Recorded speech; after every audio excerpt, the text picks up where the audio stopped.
So, Throne and Liberty, supposedly the biggest MMORPG release of 2023.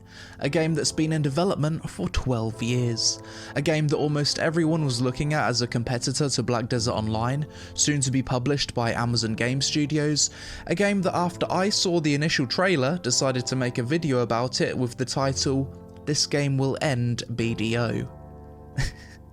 Well, after seeing the gameplay from the recent beta test, that didn't age too well. Hello guys, we're currently in the middle of playing Throne and Liberty, and as you can see, it's high action, impactful combat. The combat in this game, guys, is dog poop, right? It is so unbelievably stiff, and I've played a lot of MMOs. This is not an MMORPG game, bro.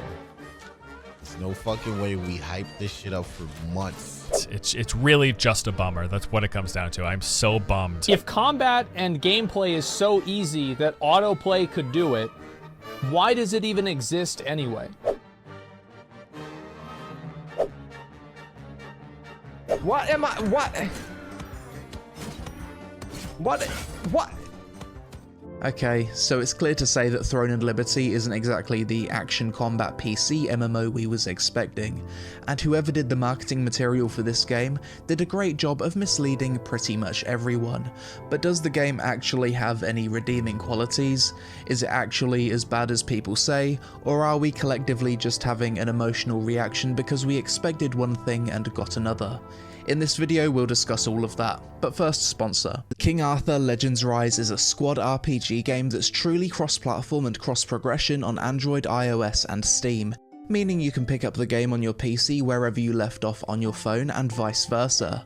Inspired by the historical legend of King Arthur from medieval Britain in the 5th century, in this journey you embark on an action-packed adventure that takes you on a dark and mysterious journey, inspired by the perilous adventures of a young King Arthur. Fight to reunite Britain against the treacherous King Lot and the dark gods who grant him strength, engage in intense strategic squad-based RPG combat as you face off against mythical bosses and epic beasts, each one more powerful and challenging than the last, all within a visually stunning Arthurian world, powered by Unreal Engine 5.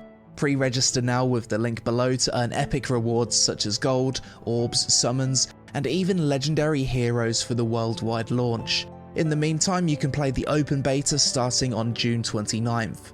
Follow @PlayKingArthur for news and even more rewards. So, Throne and Liberty, this was my and many others' most anticipated MMORPG release of 2023.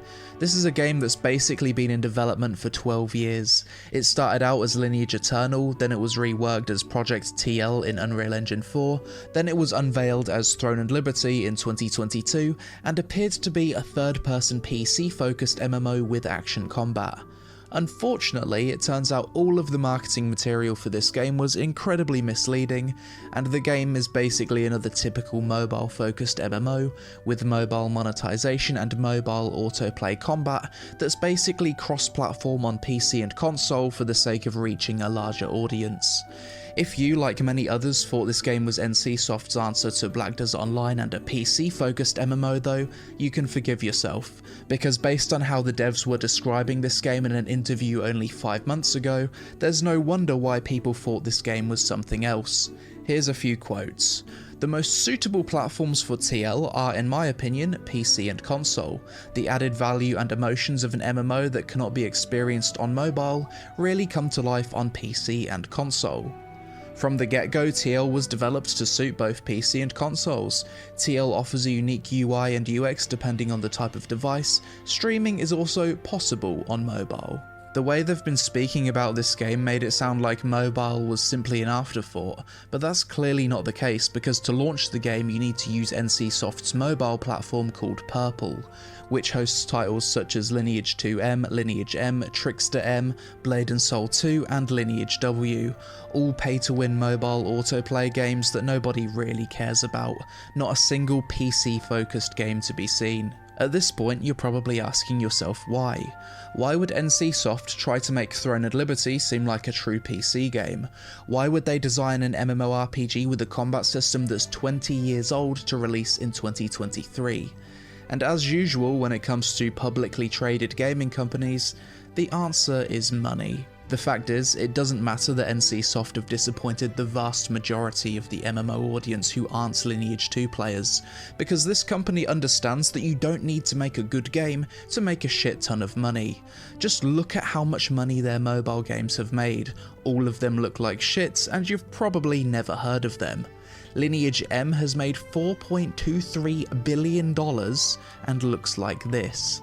Lineage 2M, the successor to that, has made $1.76 billion and looks like a PlayStation 2 game. Lineage W, the most recent Lineage mobile game, has also made $1 billion.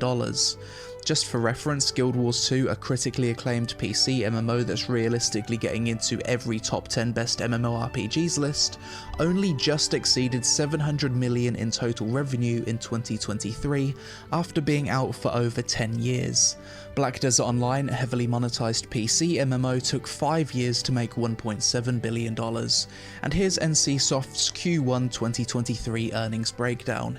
Each of these Lineage mobile games dwarf the revenue of all the PC games, and it's not even close. So with that in mind, is it really any surprise that Throne and Liberty isn't a true PC MMO? Not really, and as much as Throne and Liberty has some of the most static gameplay out there, you can't deny that when compared to NCSoft's other mobile games that have generated billions of dollars, it does look a hell of a lot better. On top of that, with the game being playable on PC and them clearly trying to market the game to PC players, this game is going to make so much money that NCSoft's reaction to the backlash from the MMO PC community will basically be that meme of the guy wiping his tears with money. So yeah, if you was expecting a BDO killer or a true PC experience, you're probably disappointed. But does that mean that the game has nothing to offer? Well, let's look at the issues it has as well as the positives, because I think with adjusted expectations, the game could potentially still be fun for a certain type of MMO player. First of all, let's get the biggest issue with the game out of the way, the combat. The combat in Throne and Liberty, by all accounts, seems to be one of the most static systems ever designed for the MMO genre, and that's by both PC and mobile standards. This game is tab targeting and literally every attack roots you in place. You can't even basic or auto attack whilst moving. If you're moving, you're simply not dealing any damage. Even in old school RuneScape, a point and click game from 2007, you can still move and attack to a certain extent. What this means is that if you're a melee player and a ranged player decides to run away from you, there's literally nothing you can do to stop them, which just makes melee look absolutely horrible to play and borderline unplayable. The combat in Throne and Liberty looks so bad that I can see it alienating a large portion of potential PC players that do decide to give the game a chance, because how high can the skill ceiling really be in a game with such little mobility? With a combat system designed in this way, it's surely going to be a case of whoever has the best gear wins. Where's the outplay potential? Actually, thinking about it, that's probably the point if you're even remotely familiar with Korean MMO cash shops. The next big thing people hate about Throne and Liberty is the autoplay combat. Basically go to a grind spot, press T, and your character starts auto-farming mobs in the world. It's basically an inbuilt bot. Now, as much as I hate autoplay like this where it takes resources away from actual active players in the world, I could probably get over the autoplay if the manual play combat was decent. Black Desert Online is an MMO with fantastic manual combat that does also have an auto combat mode. The difference is, in BDO you just attack a training dummy and not take away mobs in the world from active players. You're also able to AFK fish, process, ride horses and autopath. But the game was designed in a way so that those systems made sense and didn't take away from active gameplay sessions, whereas with Throne and Liberty that doesn't seem to be the case. The third and final nail in the coffin with Throne and Liberty for me is that with this game clearly being designed as more of a mobile game than we expected, the cash shop is also probably going to be a full mask off pay to win like every other mobile MMO. All Korean MMOs are pay to win, regardless of if they're on PC or mobile, but the difference between PC and mobile is usually that PC MMO pay to win starts to have diminishing returns around $5,000 to $10,000, whereas with mobile you can spend upwards of a few $100,000 before you start to cap out. Additionally, pay-to-win PC MMOs do typically have ways where you can still compete without spending much, but with mobile this is rarely the case. You're simply plankton for the whales. So is there any hope for Throne and Liberty? Who is this game for? Well, if you're someone that still plays Lineage 2 in 2023 or enjoyed Lineage 2 in the past, then you're probably not too put off by the game's combat system, because it doesn't look a whole lot different than the combat in Lineage 2, other than there perhaps being less abilities and things to press. Part of me actually thinks if this game was simply called Lineage 3, and the devs were transparent about the combat and autoplay from day one, then I think more people would be open to giving the game a try, and there wouldn't be nearly as much negativity around it right now. Despite the crappy gameplay, visually Throne and Liberty looks quite good. It's one massive giant open world, and watching the gameplay of people just running around, exploring, or talking to the MSQ NPCs, all of which are fully voice acted, the game doesn't look too bad. The game also seems to have a ton of cool systems, such as the events that spawn in the zones, the entire guild system, the world bosses, sieges, the fact that abilities have different rarities, the crafting system, and overall aesthetic of the game. Honestly, if the combat wasn't literal F tier and was just average, I'd probably still be somewhat optimistic for it, even with the auto hunting. In an ideal world, here's what NCSoft could do that would make everyone happy. Take this version of Throne and Liberty and call it Throne and Liberty M. Embrace it as a full mobile-focused MMORPG and release it with very few changes. Then copy and paste the code to make a PC version of the game, delay it for 2 years, completely rework the combat system, upgrade it from Unreal 4 to Unreal 5, delete the autoplay, and redesign the game to suit PC. Obviously that won't happen, but we can always dream. Either way, I'll do a full review of the game at full release, just on the off chance that they have improved the combat, but this has definitely gone from a game that I was excited about to one that I've written off as barely being worthy of playing for content later on.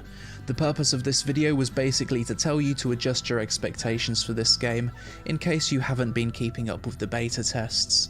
But yeah, most likely scenario is that Throne and Liberty releases, people give it a chance for a month, remember that Black Desert Online exists and is a superior game in every way, shape and form, then move over to that. Throne and Liberty could unironically be the best marketing that BDO could ask for, and I think the only people that will stay with it long term are Lineage 2 players, or a few PC players that get sucked into the inevitable gambling addiction and sunk cost fallacy of playing a Korean mobile MMORPG. But that's it for this video. I'd like to give a shout out to Canon, another content creator who gave me an account and tried to help me play Throne and Liberty. Unfortunately, my computer is Windows 11, so no matter what I tried, I couldn't get past this Unreal Engine 4 error to launch the game. Feel free to express your opinions on the gameplay of Throne and Liberty in the comments below. Are you still going to try this game? Did you also think this was going to be a true PC MMO? Are you also tempted to return to BDO after this news? Help us out with a like for the algorithm gods, and to also pray to a higher power that we will eventually get a decent MMO release in the next few years. Social media on screen, thanks for watching, and I'll see you in the next one.